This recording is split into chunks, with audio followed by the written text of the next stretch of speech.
The greatest thing from Quebec since Celine Dion and GSP. A pair of siblings. A couple of stellar young men. Two brothers. These two young men. Two siblings. The hard-hitting pair represent Canada.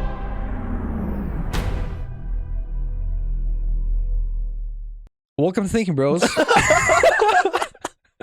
Keep this in, yeah. Welcome to Thinkin Bros. My name is Chris. I'm Alex. We're your favorite corner store philosophers trying to figure out life one kind of run out of time. And this is episode 2 of our discussion of Memento by Christopher Nolan. And we're laughing because we just recorded the end of episode 2, the end of episode 1, and now we're recording the beginning of episode 2. Yeah, because that's what we have to do when we realize it's a two-parter, but only then realize that we have to do the intro and outro for all 2 episodes in the same spot. So today, more philosophical and moral discussions about the movie. As promised. So Chris and Alex from the past, take it away. Anyway. So one of the really good quotes is during this conversation by the moonlight that I was describing with Natalie earlier. And it's, how am I supposed to heal if I can't feel time? Maybe that's psychologically revelatory. Yeah. And this is when he's discussing his wife. And that is very, well, if we are at the point where we're discussing the psychological and philosophical stuff, yeah, if we want to talk about like time is the greatest healer and whatnot, it's definitely something, yeah. What is that? Do you think it's, because I think it's like a buildup over time of proof that you can be happy without the thing, but it's not strictly that, right?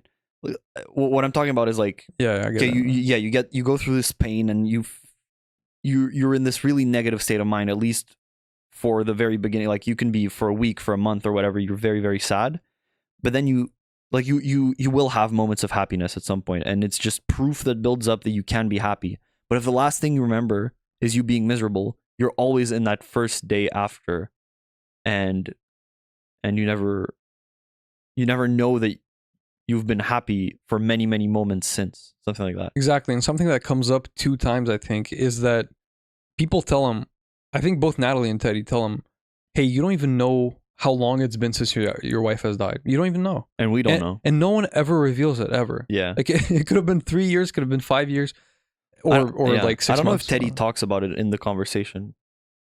I feel like he would have said it. I'm not sure, but it's one of the insults. When they get angry, people are like, you don't even know how long it's been. Yeah. Like, why does it matter to you? You don't even know. But coming back to, like, for a normal person, what time as a healer could mean, I think for death, it's also, yes, living happy moments without that person and proving to yourself that you can be happy, but it's also the kind of identity disconnection, right? Is that, like, for example, one of the things we used to do is we'd always watch movies in the evening. We'd come back both from school. We'd just sit by the telly, and I'd choose something, right? That was a thing, right? So if let's say I moved out right in that moment, the day after, when you come back from school and you sit on the couch, you're like, holy cow, something's missing here. Yeah.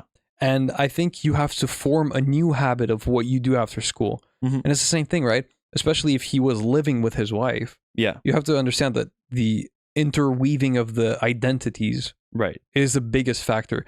And the thing is, what happens to him makes a lot of sense in the context of, okay, if the last thing you remembered was this beautiful life with your wife, and her being kind of the only purpose, and what took her away from you was this John G., then what can your purpose ever be? Mm-hmm. Always finding John G. It doesn't matter if you found him, because the last update of your purpose in life was your wife. Yeah. And the only thing that took, well, you get it, right? So I think like this is the most justifiable revenge that anyone could come up for you, right? Because I feel like what you would say is, okay, you have these emotions in the beginning, and I don't think you would say that it's unreasonable to have these emotions, right? You're angry, and you would probably want to kill that person if someone did that, even though you rationalize it later and say the revenge is useless, whatever. he's always in that beginning state where the last thing he remembers is someone killing his wife. He's always at that like peak emotion level. Yeah, but I think what matters a lot is the snapshot of who you are before you lose your memory. Because obviously, the big thing with, for example, me, right, is that if I'm always the philosopher who's always come up with the revenge is never the good path thing, every episode of 5 minutes of who I am after the accident, I would come to the same conclusion, wouldn't I? Like theoretically, I'm not saying I would actually. Okay, if a like a robot philosopher existed, Yeah, and his mindset was 100% consistent like within all the itself and things you everything. internalized before the accident. Right, if right. they lead to the conclusion that look, revenge is not the right path, you would never go for the revenge. But one of my big points is even though you don't experience it, or you don't experience it often, or you don't notice it when you experience it, you can get like overwhelmed by emotions that make you do actions that are not rational. And what if you're in that emotional state, peak emotional state, all the time? Because you're always right after Because your some wife event. just died every time. Just died. Yeah. Yeah, that's something, eh? But And I feel Yeah. like one of the points of his continuity, where his Nady. body is continuity, his body's full of tattoos. He has these Polaroids, right? One of the things he could do is just build himself a timeline of what's going on. Like it could be a core thing. Yeah. There's another movie about this. People are really interested in this Tenet, phenomenon. Huh? Tenet? Oh, no. That's another Christopher Nolan movie with reverse time. With the first time, but Yeah. I We should watch Tenet, yeah. I think I watched it and I didn't understand anything. Maybe like it would be after watching this and maybe with more expanded reading, it would be more understandable. But no, there's another movie that's a guy that only has memory for, or a girl actually, that only has memory for a day and then goes to sleep and wakes up. Oh, the 100 First Dates? Probably. But they where make the a guy movie. make a movie. Yeah. It's it's a silly romantic thing with Adam Sandler. Yeah? Yeah. Okay. Yeah, but they make a movie, and that's what I thought about. But yeah, the thing is, I think he's way too functional for this to be realistic. Like really, when I think about it, he's too functional. He knows his purpose of going to kill John G too well, and how can he remember it every time? I guess okay. Yeah, so if his last memory is somebody killed my wife, I need to go kill him. He's already in that mindset. All he needs that's new is these facts. And so he knows I need to kill someone, and then he discovers fact. So that makes sense. Yeah. Okay, I get it. Because what you're saying is that if I were moments after the death, I would always come to the conclusion that my purpose is to avenge it. Because even if I'm not myself in the emotional state, I'm always in the emotional state. Yeah, exactly. And yeah, there is this scene that kind of proves you right, because he's like burning his wife's old stuff, and he says, "I've probably tried this 1,000 times before, but I just can't seem to get rid of you." Yeah. Well, And the thing is, it doesn't apply. This is not strictly about revenge. It's also, as we see in the movie, it's about his life. That's what his life is now. He's killed John G. It's over. Yeah, somebody said, I mean, it takes someone to say it for you to realize it, but he is a serial killer. Yeah. Like, you know? I mean, I think that says something about you that you didn't realize that, but No, but like, so the movie is like, what, 1 hour and 45 minutes? For an hour and 35 minutes, you don't know that. you're right. And you Yeah. form this conception of Leonard where gradually you realize that he's the victim of a lot of people who are using him for his condition. And then, in this last moment of clarity where it all reveals itself, you understand that he himself isn't that against using his condition to at least remain purposeful.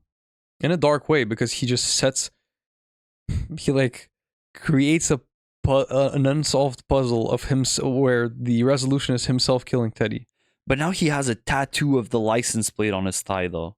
Like other stuff, white male John G. drug dealer, that's everyone.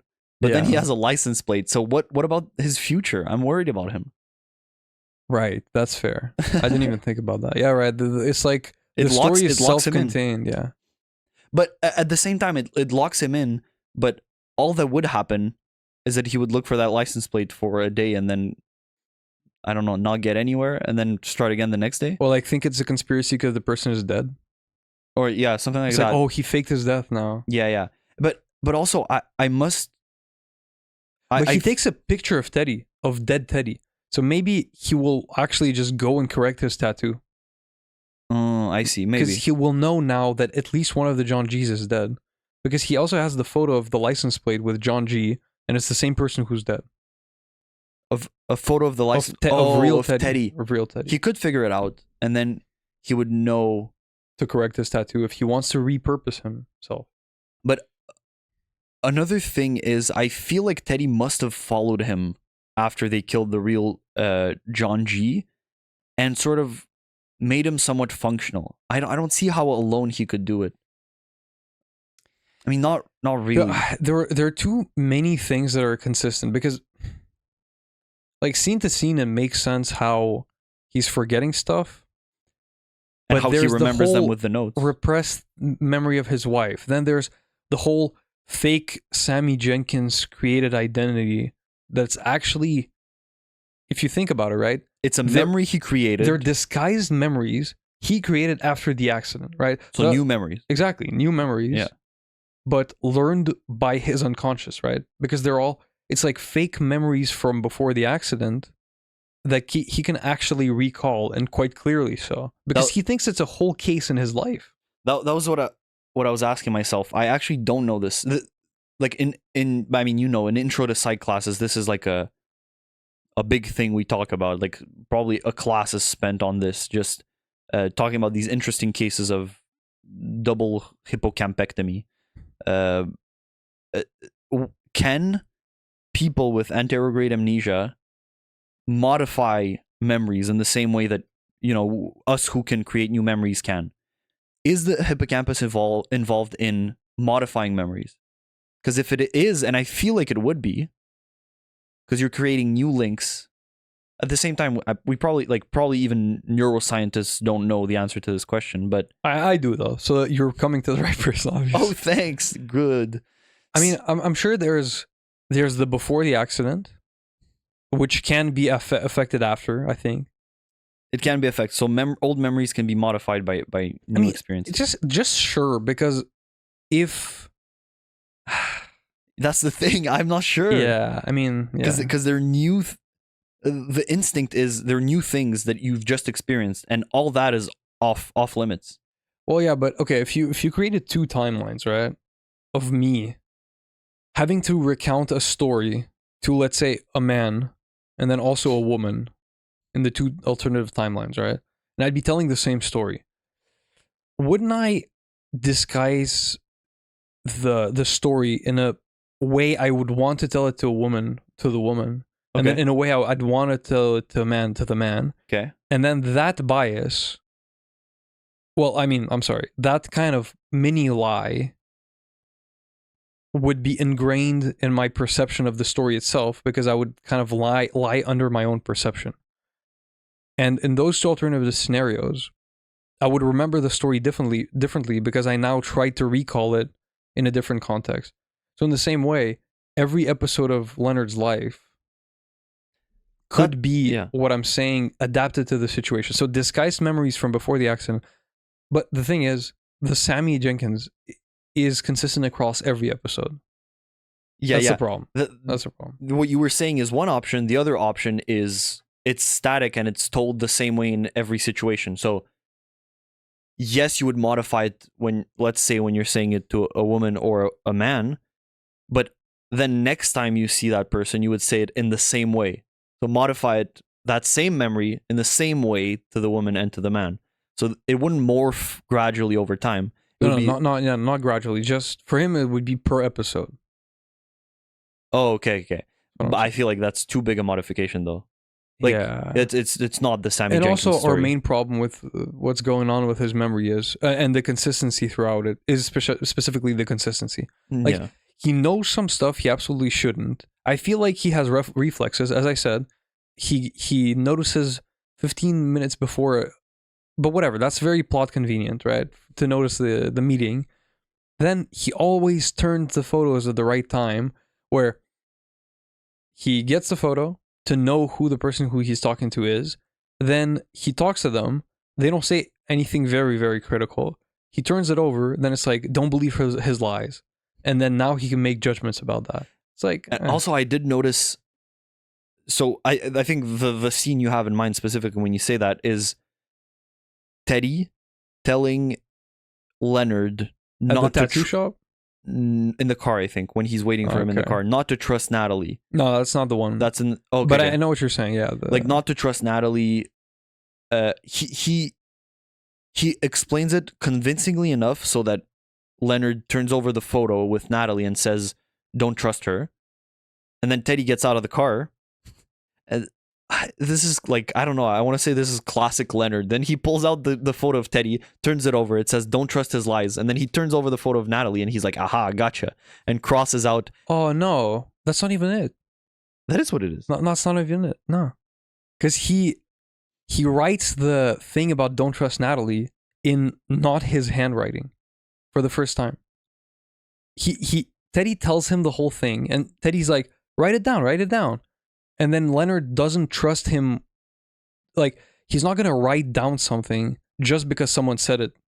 And then so he pulls out the photo, and in front of Teddy, he writes it down with a wrong handwriting.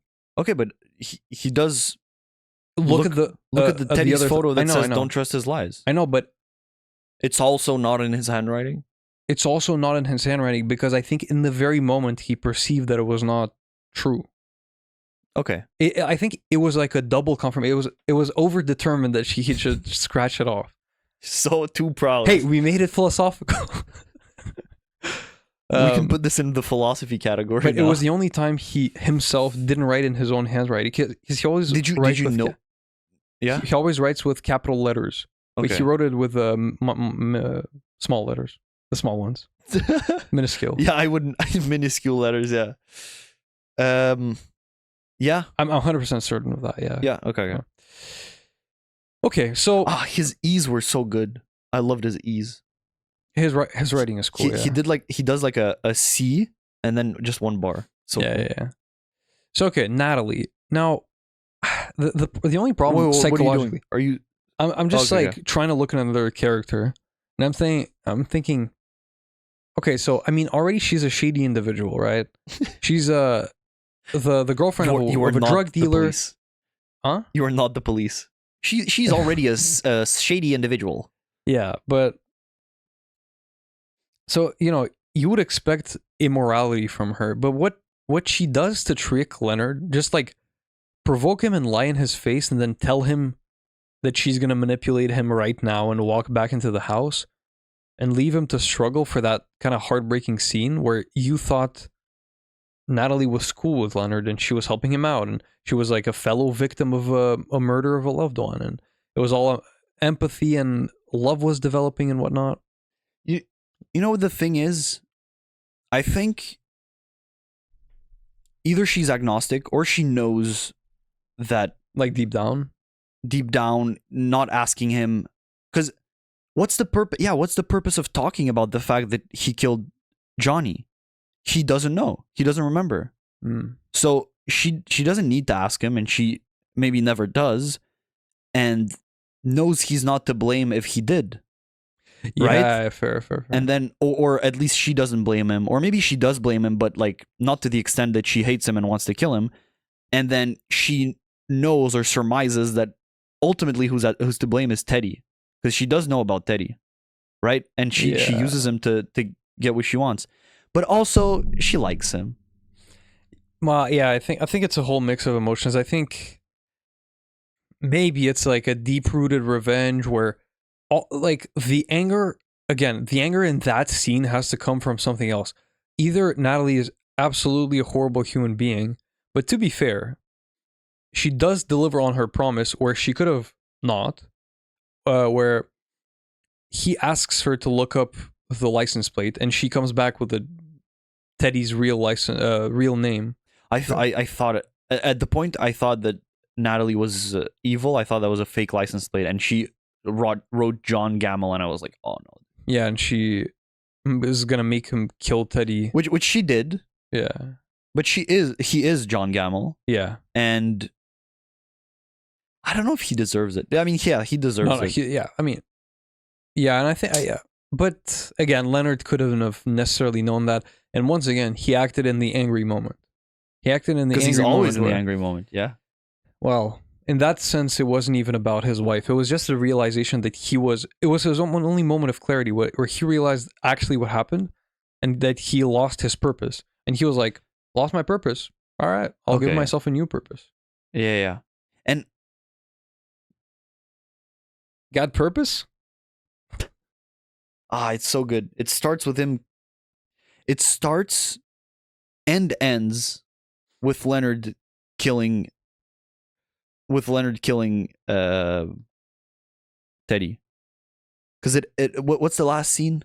Him it ends with him Like writing his death sentence. Yeah, Teddy's death essentially. sentence. Yeah. It's a reference to Death Note. Exactly. But he literally wrote his like some. That's it. No, okay. It's a reference to Death Note. It doesn't matter. I wanted to stretch it, but yeah, okay. So Natalie, I mean, I feel like it takes a rewatch because every question from Natalie about, she asks him about, oh, do you know Teddy? Like, did Teddy send you? Who did that? All these questions, if you really string them together, maybe you would know if she knows that Johnny's dead. That Leonard killed Johnny, right? What would be great, and I'm sure someone has done this. The movie, The Right Order. The movie It's done, exactly yeah, in the it's right done. order, because It's done, but it should never be watched first in the right order. exactly, You yeah, should right. never But do that. because the scenes always overlap, so I think we miss no time. If you see the scene ends I see where what you're saying. Yeah. like we always have overlap. I feel like if you string it Oh, back, so it's actually like a 1 hour. Well, it's a 2 hour story. and it's so crazy that a 2-hour story can be made with a guy that loses his memory every time. Oh, I would love to see the movie ordered. That would be great. The whole phone conversation, I feel like it would be so much simpler. Yeah. It would be so fun. Yeah. And there's something, I think there's something we didn't say. Sammy, Right. The quote when he's burning her stuff is, "I probably tried this before. I can't remember to forget you." Always with the heartbreaking quotes for Leonard. Yeah, you really feel like he's the good guy, and up until the very end. Very end. what's the scene with that he gets to, Yeah. Well, I'm gonna have to blur that with the Lady of the Night. Yeah. It was It's so to essentially make him- he yeah. called an escort to his room, and then he tried to reenact a scene with his wife just to remember her for a few seconds. So he gives her 4 objects. He asks her to place them as though they were hers and it was their apartment, and then wait until he's asleep and to slam the door of the bathroom just hard enough to wake him up. So then he wakes up, he sees his wife's hairbrush and hears that someone's in the shower, and he wanted to make himself think that just for those 3 seconds of walking toward the bathroom that his wife was back.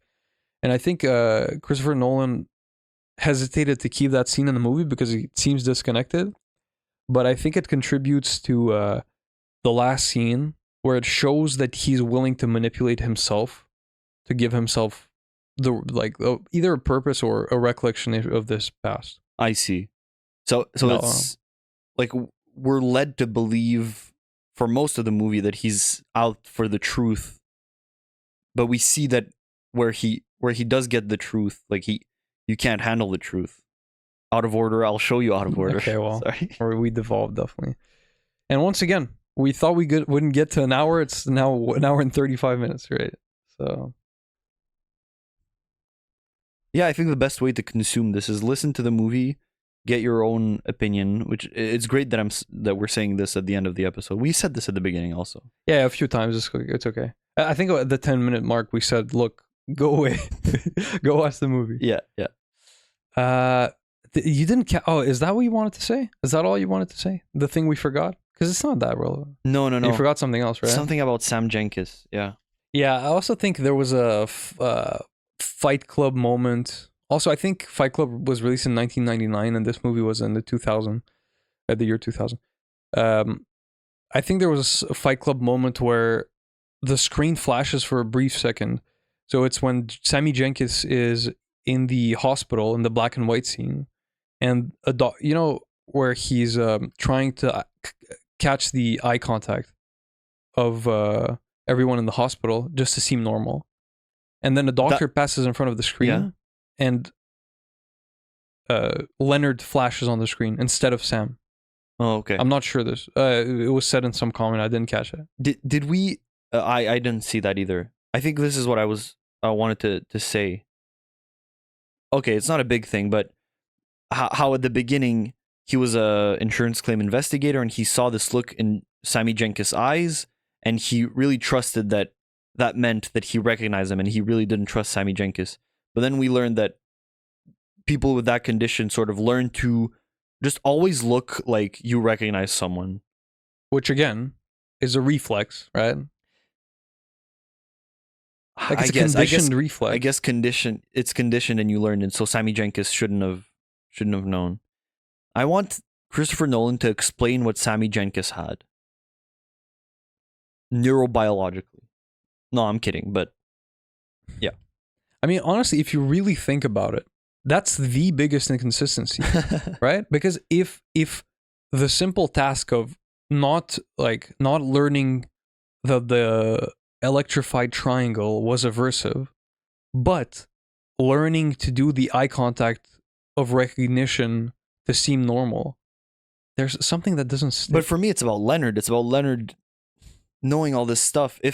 Yeah, sure, but then I think there's this thing about plasticity where you could argue that if the accident happened and then he went through some trauma where his wife was like torturing him, thinking he was faking, and then the things were remodeling in his brain, I feel like it's plausible that something happened there, and then with time his condition actually took its true form and it's really episodic.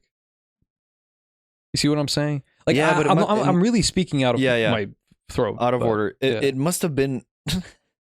I'm really speaking with my vocal cords. It must have been a long period, because during the movie, all he remembers, the last thing he remembers, is his wife's eyes, in front of his...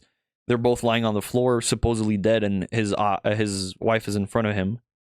So supposedly that's the last thing he remembers.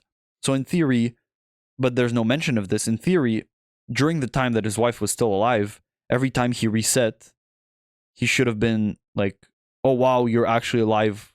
How happy am I? He should think she's dead.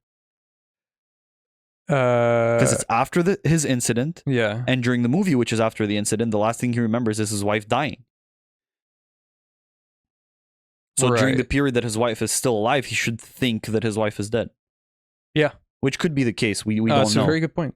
So it's a great point. And but as you're saying, some modification must have occurred, because Sammy Jenkins, that's not exactly. Sammy Jenkins. It's like, I feel like it was mainly subconscious, right? Because if there's this deeply ingrained memory of his, his big promotion in his at his job, where he bust the, he found the legal loophole and got rich off of it, of the famous Sammy Jenkins, and it was all actually his wife disguised. Yeah, no, it's big. It's too big, right? Yeah, the considerations are... I'm happy you're not mad, though, at just completely made up scenes.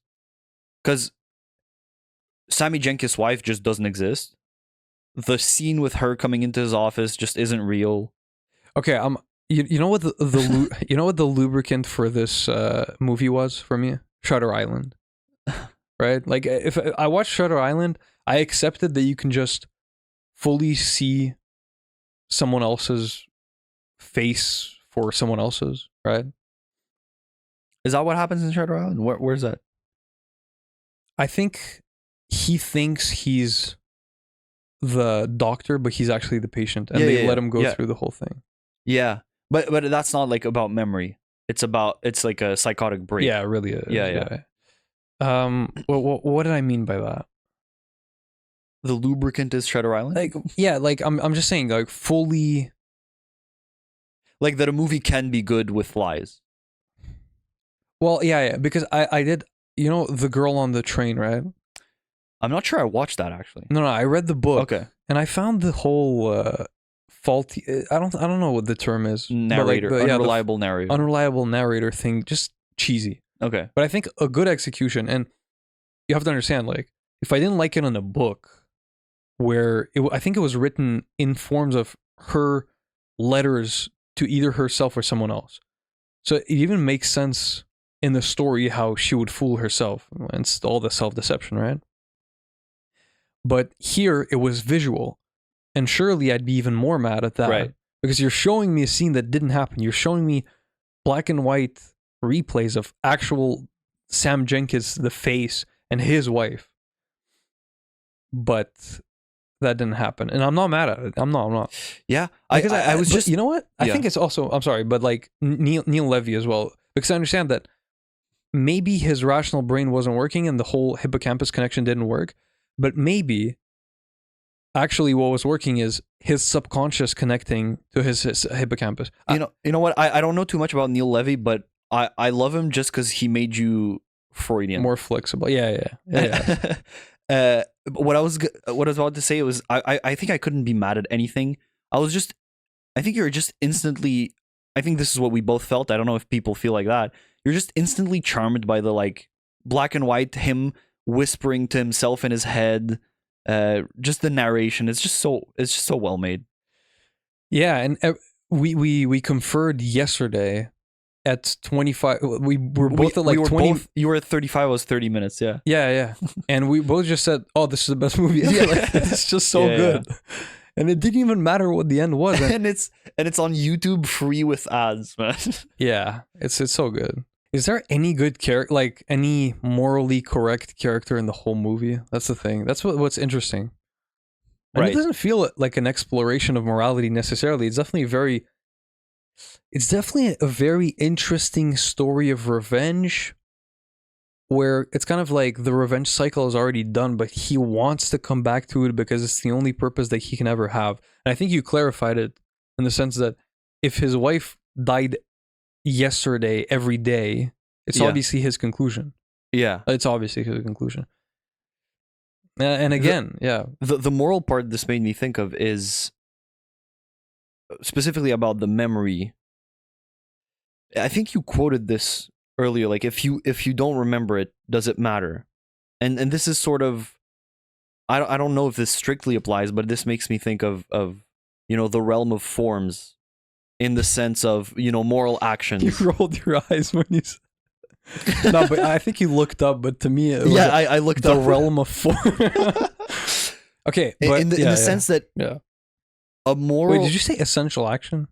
In the sense of Oh, actions. okay. Like a form of an action, a good action. Like what actually happened and the consequences it had on the world versus like our perception, our memory of it, whatever. I think it makes me think of morality just because our sense of morality is so ingrained with guilt, mainly. Guilt. He can't have guilt. He doesn't know he killed these people. Yeah, true. So And like, you know what? Even like the two times he beat up Dodd, and I feel like when he beat up Dodd and Teddy comes over, who did this to you? Who did this to you? And Dodd's like, you, man. No, but I do feel like we should have known he was a bad person and turned on him by that point. Because even if he doesn't remember and whatnot, when Dodd tells him, "You are the one who beat me up," in this quite funny scene. It's quite late though. I think. But like when Teddy comes over and he knows there's a guy in his Leonard knows there's a guy in his closet. He just lets him in. Yeah, he lets him in, and then he kind of awkwardly stares at the closet, and he's like, "Come on, man, you just stop." He says like loud neighbors, eh? Love-bound neighbors. He's like, yeah. No, but that's Teddy, right? Teddy says that, yeah. Yeah, but like I'm saying, Leonard is very comfortable opening the closet. Okay, but I'm sorry, but by that point he doesn't know who did that to him. But when he discovers what he did to Dodd, he really just accepts it. He's like, well, now we got to get him out of here, right? He's very, very natural. So like, even in these moments of discovering what he did, there is no regret in that time. And I think that is a snapshot of the type of person he was before, because that's who he is, right? Like, if you were in that position, when you discover that you beat up Dodd and, you know, tied them up in your closet, you would instantly feel bad, even though you'd forget after, right? You see? Yeah, I feel like that's a good point. That would be my reaction. Although my thing is, like, the other side of the coin is maybe he assumes he's a good person and he has a reason to beat up Dodd. You know what I'm saying? Right, because he's all like, he knows overarchingly that he's on this hunt for revenge. But at the same time, your thing makes sense because, like, in his memory, even though it's not real, it might as well be real morally for him, which is interesting, right? It's something that's not. Sammy Jenkins, what he did to his wife, it's not real, but to him mentally, it's as if it was real, and he's sort of hints that he feels bad about it. He's like, and when he talks on the phone, I think he admits that he didn't say what he really thought. I think he says what's best for the company, but yeah, and he acknowledges that it planted a seed. It really is an inception moment where he doesn't, like, he says something as though she was recording him, in the sense that he's very protected from all outcomes in a legal way. Yeah. He just says, I do not think what your husband has is physical. Right. I think it's psychological. For her, as you said earlier, that literally you could have just said, yeah, he's faking it. Right. But yeah, but what I'm saying is that makes sense, because I mean, that is a bad thing to do morally. I mean, human to human. If I put myself in his position, if he acts like a good person, I think he could lose his job. Right? Yeah. I mean, obviously, like, this big time insurance claim investigator, you have to understand, like, I think it's as badly seen on a moral side as a defense attorney, right? Yeah. It's exactly that. You find these loopholes to not give the person payout, and you get the promotions. Yeah, but I mean, at the same time, there's always two sides, right? Defense lawyers also defend innocent people, and insurance claims investigators find frauds. Yeah. But I think the overarching problem is that these firms, like, if you're an average person who's trained well, you're probably going to find these frauds anyway. What actually makes the insurance companies big money is losing cases. Is winning cases they shouldn't be winning. Yeah, right. I think. Right, and then him beating up Dodd. He's very ready to do all this, but when you put yourself in the mindset that his wife just died and he's chasing this cookie. Yeah, but you know, maybe this whole continuity thing could come in a deep way. Like, if we want to get Freudian with it, from like his subconscious throughout the whole story. And again, right, there's the period from the accident up to the beginning of the movie to consider. But there's also just the 2 hours of the movie. I think his subconscious is out there just putting in the work as a continuous being, because this whole story of the revenge, or this whole character of Sammy Jenkins as a memory, it's all perfectly crafted to give him a purpose. Right. So if you really wanted to get like, okay, this story is actually plausible in real life, you'd have to pin it all on a continuous part of his brain that can actually mysteriously manipulate his memories and give him something consistent to live for. Yeah. I mean, I don't want to get into like where is the seat of the unconscious in the brain. Is the hippocampus involved in that? It doesn't really matter, but I think in his brain the whole time is, I love my wife, I need to get revenge, and I trust myself. He trusts himself a lot. Yeah, and too much. Yeah. Too much. Too much. So again, there's this. This is what I wanted to say. Okay, there's all these There's always this like it's Breaking Bad level comedy where it's just the comedy of human life, right? I'm sure. I'm gonna say the scene where it's the funniest, right? There's this internal dialogue of him running after Dodd, and he's running, and then he's like, okay, what's going on? Where am I? Okay, I'm chasing this guy. Then Dodd pulls out a gun, and then he starts running away. Well, Leonard starts running away, and he's like, no, he's chasing me. Yeah, he's running. He like snaps out of it. He says, "Okay, what am I doing?" Looks left. Someone's running on like the other side of some trailers. They get to an open area. Leonard starts sprinting towards him, and Dodd pulls out a gun, and he's like, "Nope, he's chasing me," and then he starts running away. This internal dialogue just makes it perfect. Yeah, the internal dialogue is so great. The subtle humor and the what else was I gonna say with the subconscious thing?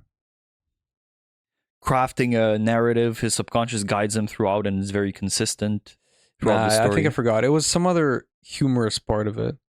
But there are, this isn't even really funny. I don't find it funny because it's always making them. What don't you find funny? I'll say it. It's always like the joke is always on Leonard, and the people are really making themselves laugh at his expense. How much that's damaging him is in question, but it's every time people make the joke of not knowing him. Right. Every time they're like, "Who are you?" But they've known each other for like 3 months, or the hotel clerk guy, for example, just saying like he doesn't. But definitely not 3 months, because we do have one indicator: is the scars on his cheek. Yeah, that's healing throughout. Which are there throughout. Yeah. So max like 2 weeks max. Yeah. To be fair, yeah, those puppies heal slowly too. I just wanted to say those puppies Filling in time. No, but the jokes of, I know to some extent some of the people are testing him, like, oh, is he gonna go with my story that I don't know him?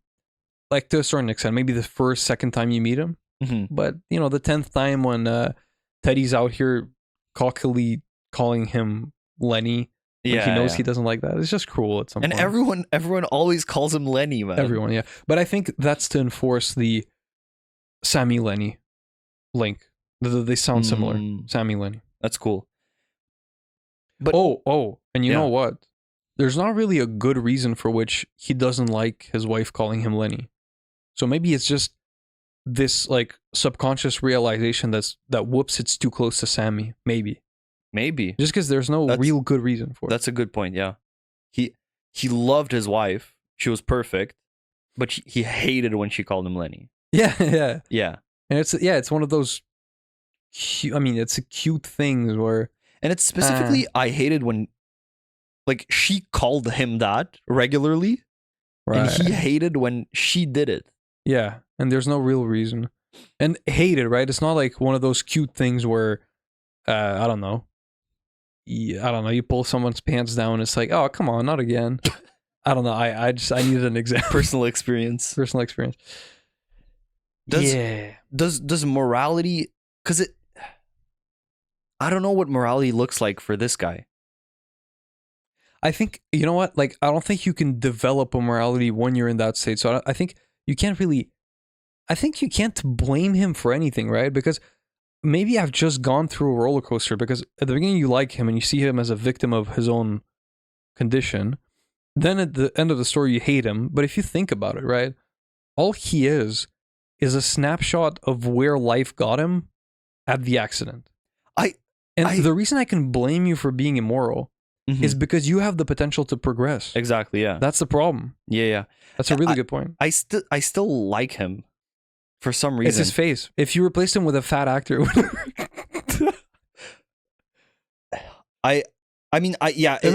replace the actors of Teddy and Leonard. Replace that mustache guy, man. It's just I don't know. I think I like a man on a mission, and like a presumably honorable mission. Yeah.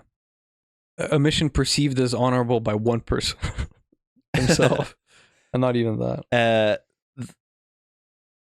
Is this like a thought experiment that provides support for an idea of like objective morality? Because subjectively, what's my point here? Subjectively, I feel like, as you said, he can't be blameworthy, but at the same time, if he kills someone, he should go to prison. Like it's bad. It's blameworthy. Yeah, I mean, at that point, I think it's legal matters. I think he could go to prison in the sense that, again, the snapshot of the person who he was at the moment of the accident Is criminal and has the potential to do bad things. allows him to emotionlessly kill someone. Mhm. And that's made clear by the 2 murders and 1 kind of beating up scene. Yeah. But Two beating up scenes. yeah, But she really digs far though. yeah. Like you see in that scene, he holds himself back for like a minute or something. Yeah, even at the peak of the insults, I'd say, well, no, she says one thing. Anyway, it's clever. Yeah. It's pretty clever from her, but yeah. such a wholesome look. No, but you do feel heartbroken for the guy at a lot of points, and honestly, what I said about him having the potential to go into jail because of like this snapshot, still you want to be on his side and just be like, and again, it's a really good thought experiment of just a person being a product of their own environment. Right. Because if you put him, right, like, I don't know how, make him drink some, I don't know, some sleeping thing, erase all his tattoos, put him in a nice rich old person's home and tell him he's now a helper there. Like, he serves dinner and like the recipe's right there, so he can't forget anything. He just makes the soup, right? That's all he'll be for the rest of his life. Like, Right. It's the perfect reflection of, okay, whatever you put in front of me as a mission, I'll do. Now, unfortunately, he himself forged himself into this kind of killer man. But also, 4 people are using him to kill other people. That's what I was about to say. What if instead of Teddy, he had someone, Teddy and I guess Natalie. Natalie's less bad though, I feel. Or I think it's just she doesn't have enough time to use him for us to call her as bad as Teddy. Yeah. Because Teddy's with him from the beginning. But at the same time, like, it's so conflicting because in the time of the movie, Teddy seems pretty horrible and he makes him do this stuff and he has fun with him. But Teddy is the one that was there from the beginning and that helped him achieve his goal. Yeah, I think Teddy's opportunistic and he lacks empathy for sure. It's just like, at the beginning he was like, well, okay, I believe this guy, I'll help him out. Okay, we found John G. Okay, he's not satisfied? All right, I'll just use him now. Like, he goes with the flow, Teddy. And it's how he's portrayed, right? He's a police officer, but he's doing these like silly things like Always calling him on the phone. And knowing Leonard doesn't really know who he's talking to, because unless he looks at the person and sees a photograph of him, he won't know. He appears from he like jumps on his car to intercept him, like, in a kind of teenager movie kind of way, like, hey Johnny, you going out for drinks tonight? Then he ambushes him in his own car, but that makes more sense in the sense that he wants the car, right? He makes all these jokes, calls him Lenny every time, although he knows it pisses him off. Like, ultimately, I feel like he's just a guy who lives in like moment to moment, and either he's incompetent or he doesn't care that much about the $200,000. Because if you wanted to get Natalie level of mastermind, he could just get the $200,000. You know what I'm saying? Yeah, it's really more about when you do something, when you wrong a person. The problem is they know it, and they're gonna chase you. Yeah. If you come up behind, I didn't think of that. If you come up behind Leonard, bash him, he like passed out or something, or you just attach him, surprise him, something, take his keys, go away, and like leave him untied. Yeah, and his Polaroid of the car, right? That's all he has. That's it. And it's not like Teddy is too moral to do what you said. You're right. Yeah. You know? Yeah. So what I was about to say is, like, if you put Leonard in good hands, maybe he would be a good person. But the thing is, after the incident, he is with his wife, who does try. I mean, we don't know what happened there. Maybe as you said, he has the potential to be whatever his environment is. And maybe he was like Sammy Jenkins with his wife in the sense that Sammy, in those scenes when he gives the insulin shots, he seems happy. Hmm. Uh, Did you notice that at some point Natalie tells him to like make himself comfortable. Natalie goes away. He turns on the TV. Then he reads on his hand, remember Sammy Jenkins, and turns off the TV. Oh, Did you notice just like that? Sammy. No, just like Sammy did when giving the insulin shot. No, Or is that because my theory is because Sammy used to be entertained by TV commercials because that's the only thing that his Was condition short allowed to actually enjoy. But then he always puts Sammy down and dissociates himself from like, oh, he was purposeless, I'm purposeful. And he reads that and he's like, no, I'm not like Sammy Jenkins. and pulls out the files. He turns out the TV. Turns off the TV and pulls out the files. His to read purpose, them. Yeah, which yeah. is a purpose. Yeah. All makes sense. Yeah. But again, then you discover like, oh, he's running from himself. Yeah. And again, like what his wife did, let's just say it is a cop out. Because I think it's like it's the same question as, is it ever too late to take the high road?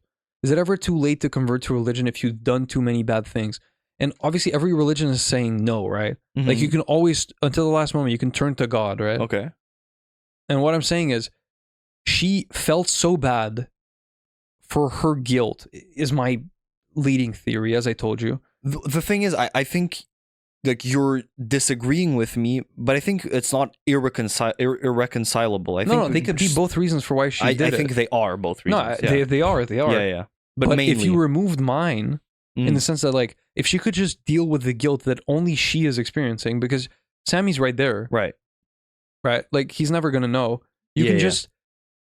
You can at least, again, profit off of the little things of your old husband that he's giving you every day. I understand like the financial situation is horrible, but I'm sure the day-to-day life is impossible, but I don't know, I don't know, get Sammy a job, like make him I feel like he could do a job so well. like a letter licker, just like a huge thing in front of him, just like keep licking letters, Sammy, and he just licks letters and gets like 1 cent Lenny. per letter. It doesn't Lenny, sorry. But whatever, yeah. In any case, I think what his wife did is a little bit of a cop out in the sense that she couldn't bear to live with her own guilt, but that was so self-contained that if she chose to forget that she made him go through all of that and just settled with, look, I need closure. Is my husband like the person whom I know, right? Would Lenny ever fake such a thing, especially this competently? Why? But like how well does the Sammy situation translate to his life though? Like but you how keep talking exactly? about Sammy and Lenny, like are they not exactly the same? Like is Sammy not exactly the actions Lenny did when he was with his wife? Or am I wrong here? That's where I'm getting like pushback in my soul is I don't see that she had reason enough to do that. So You know what? I don't think it's what I said is possible, because at the end you see him in the mental hospital, and I'm pretty sure right after the murder, Sammy? you see Sammy in the mental hospital. But right after the murder, pretty much the thing with Teddy happened. So he's like, I don't think he like escaped from a mental hospital. Leonard, I don't think Leonard did. Leonard's just like, I think Sammy, who's a real person, is in the mental hospital. no, but he was just a fraud. He was revealed to be a fraud. Teddy says it at the end. Sammy is an actual person you investigated Yeah. in your career as a person, and you revealed that he was fraudulently telling people about this condition. Oh, But jeez. the reason Leonard learned about the condition is actually the Sammy case. Yeah. But he actually found out he was a fraud, and Sammy never had a wife. I But it was a good he just mask didn't to have put on for his for this Yeah. guy's story. Okay, well that's a big thing that I missed then. Yeah, so I don't think he's in the mental hospital. Lenny. No, And I'm just thinking about exactly the situation. I feel like the motivation for Leonard's wife to make him inject insulin into her Excessively. excessively to the point of overdose, too much, would be more of just suffering. I think it would be horrible to live in that situation. Yes, but I think No, yes, and Leonard says twice that the money isn't what bothered her. She only cared about the husband. Remember that? yeah, I She see. actually, all she wanted to know is the person that I love faking it? Like, I don't know how she was dealing with the medical bills in America while her insurance didn't pay out, but it was made pretty clear by Leonard that that was never what bothered her. All she cared about was, can I get my old husband back? And it was really love. Like, ultimately. So in which that is why sense, I it think makes the sense. guilt. Yeah, which is why I think the guilt is predominant here. Well, Which it is why doesn't it's even have to. predominant. It doesn't even have to. I think love is predominant. She can't have Yeah, but Leonard. like the guilt, the strength of the guilt comes from the love. Oh, I see what you're saying. Yeah, like yeah. the grief. I think mostly it's the grief of having. Leonard didn't lose his wife. His wife lost him. Okay, but it's still not the circumstance. You said earlier it's the circumstance of like the financial weight, the inconvenience of Right, living. But like, so it's emotional. Okay, we agree. But Mainly. If those other Okay, things but with still, guilt did happen. then her overdose, right, is, as people say, it's a cop out in the sense that, as Dave would say, as Dave would say, you're not. Flying first class. No. You're not eliminating the pain. You're just moving it. I remember that from somewhere. Yeah. Yeah. It's not Dave eliminate. is- It's not, the word isn't eliminating, but It's not eliminating. Get rid. you're not getting rid of the pain. You're just moving it. But anyway, I guess again, if she was actually very smart, she would know that she's not moving the pain upon anyone. Realistically, I think you're making too much about this about smart. I think if I imagine myself in her situation, would she you do had the ultimate test? Would you do it? but you're thinking about it in terms of guilt. Forget the guilt completely. It can be just love. You lost someone. Yeah, but okay, but it's still a cowardly move from her, right? Because indeed, if he, like, the last thing he remembers is his wife dying, and then he wakes up next to his wife, she explains it to him, and now we're in Right. 51st dates scenario. Yeah, and that's where morality comes in. I think is where when one person with anterograde amnesia gets involved with a normal person, and she can produce happiness in him over and over again. But it's like Can four he- times the effort. Can he Right. do it for her?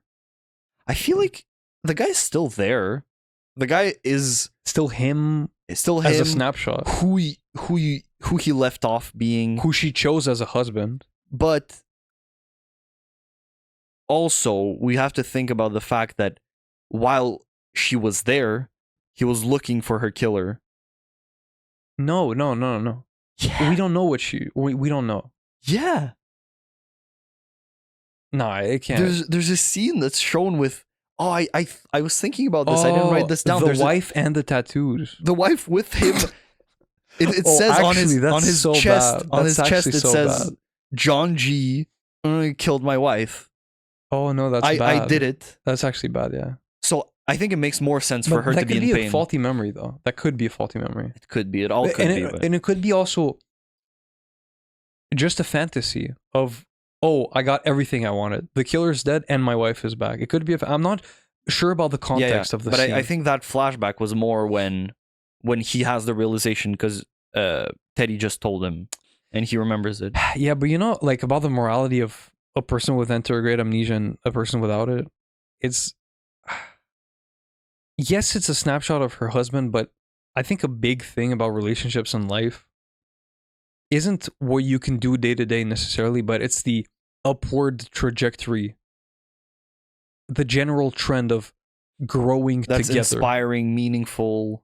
That's meaning, right? That's purpose. It's less utilitarian and more not content. It's about meaning. Yeah, it's the arrow up. If you're on it, arrow up. And I think Together. the mere constancy of his condition, that it dumbs him down to, makes it impossible to make a lovable person. Even if it's like, if it was me in the situation, Right. right? Yeah. I feel like this is I definitely relate to this. I want meaning in my life, and I want upwards progress, I guess, always. And I put much less emphasis on moment to moment pleasure. Yeah. But is that how everyone feels? I feel like a lot of people do value, you like don't care about going on trips and having fun with this and that, but people, sort of live for that. It feels like, who would have thought that we would have been quoting an Adam Sandler movie, but it You feels have like quotes for that? No, I'm sorry. Oh, we went on our first 51st dates.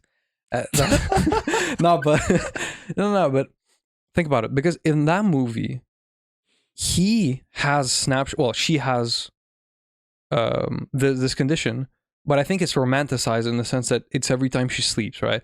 So she wakes up every day, and it's a very romantic concept for him to make her fall in love with him every single morning. That I find that very romantic. Yeah. But if you really extrapolate what that means, yes, he can get variety in his days, in the sense that like one day they can go to the toboggans and the other day they can like eat sushi Or go to the swings. Or but there's no upward trajectory. And it's really this thought experiment where, sure, the bigger the snapshot of consistent memory they have, the better, the more lovable they are, in the sense that the more you can grow together. But I think if you really take it to the extreme and think about the 51st date, think about that, it's not as romantic anymore because there's no upward trajectory. They can't grow together as people, right? But one thing he might circumvent that with is constantly updating the movie that she watches every morning to give her an update of what she is and what they are. Right. Because again, in the movie, he made a small film for her to watch every time she wakes up. So she knows where she is at in her life. And that's progress. So I think there's like, they manufactured a way to grow together. I think that's beautiful, actually, as a solution. I think But the it problem is. he has 5-minute snapshots. It's horrible. Yeah, that He can't is, grow. That's the thing. That He's is horrible. unlovable. And We went so far with this. I'm so glad. yeah, but I think for many reasons you're so glad. I think We have 2 episodes. no, but it was good actually that we got here. Yeah. What I was about to say. Oh jeez. I wanted to say, like, being the person that has to support that condition would be Torture. insufferable, dude. Like it. Yeah. Because okay, you get the video, the person is refreshed, in the best case, where it's one day they keep the memory. But then all the same questions that'll come up anyway every day, you have to answer in the same way. And every little thing that they don't learn, you have to teach them again. Like new technology pops up that they have to use or something. I don't know. Just so much repetition. Yeah, I mean, I guess if you became like, if you had a one day and then you became really skillful at condensing everything they must know for that day, and it was I just feel like you could keep them on like newspapers and walks on the beach. Stay old school in the sense that you don't need to bring anything new in. yeah, fair enough. But still, like, it's also about you on the side, right? Like, how do you want to grow as a person? And the only question would be at that point, how are you going to design taking that other person you love with you on that journey of your self-growth? Obviously, if that becomes like, if you're a movie star, you have to inform them about TV existing. All I'm saying, I'm not saying much, but yeah. But I think every day would still be different. Little tweaks in the environment, even though she's the same person waking up, like the exact same person, right? It's like a blank slate waking up on October 21st, like 2005, right? The exact same person every day. That's an interesting thing, right? The day changes a little bit, and it must change her behavior like completely. So every day would still be different. Yeah, there's enough difference offered by life. And once again, I think this is an underexplored thought experiment about relationships, where I've thought this about all failing long-term relationships. The thing that people fail to realize is that they were the person the other person fell in love with on the first day. But are they could their relationship partner fall in love with them today? And often the answer is no. And they're riding on that wave of, I was lovable back then. And they disregard the fact that they must be as lovable now to the person that person is now. And maybe in different ways, but still, yeah. Yeah, and then, okay, sure. Like, I think in 50 First Dates, I think the challenge is much lesser because she isn't progressing ever. So he can just be the same man he was when she fell in love with him. But it's still his task to be the same lovable man. And quite frankly, we as people are probably not that person every time we meet with our loved ones. There are probably days where you're like, well, I wouldn't fall in love with me today. Right? And that's profound. All right. Anything else? Nope. All right. Excellent movie. Hopefully you've watched it because our discussion is longer than the movie itself. So yeah, hopefully you have this 4-hour complex for the next 2 weeks. Yeah. So figured it out. Rating 9.5. 9.5. I'll just say it. Because I think really the only loose end is the Natalie thing. A little bit, yeah. Natalie not knowing John. You know what? Yeah. I was about to say 8, but it's a 9, I think. I think we went off on discussions that we couldn't quite figure out, but the movie is just good. We figured out most of it. I'd say 9, yeah. Yeah, there's some, I guess that the 0.5 is me I'd go back to 9 just because there's some things with the memory consistency where you have to ask questions. The thing that's beautiful, though, I think, is probably Christopher Nolan knows that and doesn't care. You know what I'm saying? Because the movie works and it doesn't matter. The movie's good. Yeah, exactly. And despite the complex timeline, you don't even need to necessarily draw it to understand what's going on. And I didn't figure out the whole order thing that we explained in episode 1 before literally Christopher Nolan drew that. And in the comments of that video of him explaining the timeline of the movie, it says I swear he won't be satisfied before he makes a movie that confuses him, even himself. And yeah, it rings true. I think Tenet is that. We'll see. Maybe we can figure it out.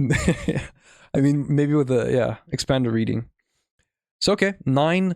Thanks a lot for coming along on this journey. This is the first movie review. I'd say it's a pretty successful one. I think if we did anything with a more kind of profound philosophical points, which again, we kind of drew out a lot of them. Yeah. But if it was more focused on the philosophy of it and less on the plot, would be more successful in doing a movie review. Because the plot would actually just be 30, 40 minutes of no spoilers, just like a straight line of events. And then we discuss those events in a moral way. Here, we had the challenge of like actually explaining the movie, which again, we didn't do well enough for you not to have to watch the movie, unfortunately. So, but I think this is like a very bad wizard style, very bad wizard style, very bad wizard style. Oh, what I meant wasn't very bad. What I meant is like very bad wizard style episode, like going through the story and discussing it as we go. Yeah, but like less skillful. Much less skillful, stumbled through, but we got somewhere. And I think if people watch the movie before coming here, it's a good episode to watch. Yeah, 100%. I think. Yeah, I agree. And it's 2 good episodes to watch. So thanks a lot for listening to this journey with us. We'll see you. Bro said journey twice. We'll see you next week. Go to thinkingbros.com for more information, or contact us at thinkingbros@gmail.com. I was Chris. Alex. We'll see you next week. Bye.